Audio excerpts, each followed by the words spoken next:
2026-2027 ఆర్థిక సంవత్సరానికి సంబంధించి బడ్జెట్లో ఆరెంజ్ ఎకానమీ మీద నిర్మలా సీతారామన్ గారు ఫోకస్ చేశారు. మీడియా, ఎంటర్టైన్మెంట్, ఇంటెలెక్చువల్ ప్రాపర్టీ మనం చూస్తే animation, VFX, gaming, comics, design, tourism, entertainment ఏదైతే క్రియేటివిటీ డ్రివెన్ సెక్టర్స్ ఉన్నాయో, అంటే మన మైండ్ యూజ్ చేసి క్రియేటివ్గా థింక్ చేసి క్రియేటివ్గా ఒక గేమ్ సృష్టించడమో, యానిమేషన్ సృష్టించడమో ఈ సెక్టర్స్ ఉన్నాయో, ఈ మధ్య చాలామంది యూత్ ఆరెంజ్ ఎకానమీలోకి ఎంటర్ అవుతున్నారు.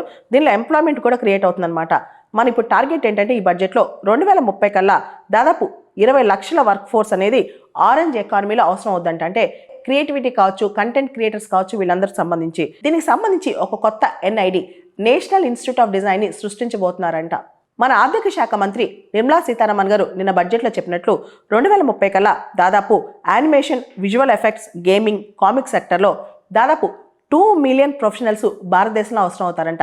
వాళ్ళని సృష్టించే విధంగా మనం ఇప్పుడు ప్రయత్నాలు చేపట్టాలంటే వచ్చే 4 సంవత్సరాల్లో 20 లక్షల ఉద్యోగాలు దీనిలోనే క్రియేట్ అవుతాయి. ఆ ప్రొఫెషనల్స్ని మనం తయారు చేయాలన్నమాట. దీనికి సంబంధించి కేంద్ర ప్రభుత్వం ఏదైతే Indian institute of creative technologies Mumbai దానికి కంప్లీట్గా సపోర్ట్ చేయబోతుందంట. ముఖ్యంగా AVGC, animation, VFX, gaming, comics వీటికి సంబంధించి రకరకాల స్కూల్స్, కాలేజెస్ ఇండియాలో ఎస్టాబ్లిష్ చేయబోతున్నారంట. ఈ బడ్జెట్లో ఆ ప్రపోజల్ కూడా వచ్చింది.